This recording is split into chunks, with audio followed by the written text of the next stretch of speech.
Okay, it's go.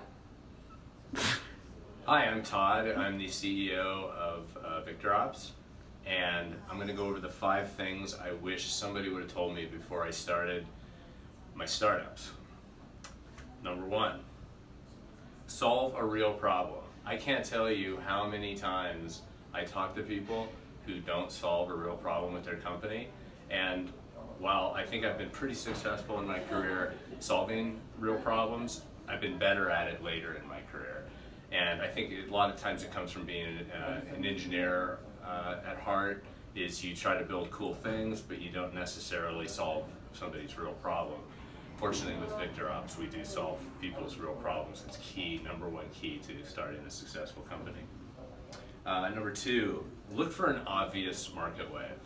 My previous 2 companies had market waves, and what I mean by market wave, let me back up a little bit, is there's something happening in the external world that will propel your company independent of you being awesome yourself. And like examples of market waves are, mobile phone adoption, right? Or smartphone adoption.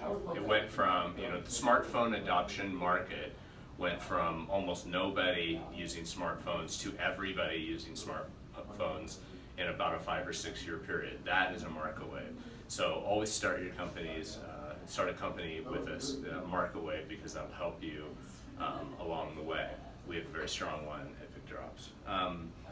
Number 3, make sure you have great partners to start a company with you. I have had previous companies where I didn't know the partner very well and turned out to be a great person, but it's hard enough to start a company. It's impossible to start one by yourself, I believe, and it's hard enough to start it when you have friends or people you've worked with before. It's nearly a train wreck to start it with somebody you don't know before you start the company.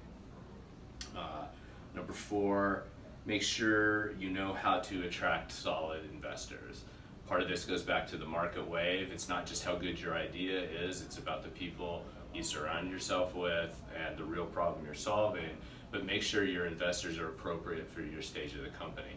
You can often find money out there if you're passionate about your idea and you have these elements, but not all investors are created equal. Professional money is definitely better than individual money if you can do it. But it can be a linchpin to success later as the company begins to grow. And the 5th one is being a serial entrepreneur has its own unique challenges. And what I mean by that is it's easy for 2 guys, or a guy and a girl or whoever, to start a company in a garage and not pay themselves. And then as the company grows and you begin to pay yourself more, and the company becomes more valuable, and perhaps you sell your company and end up with some cash in your pocket.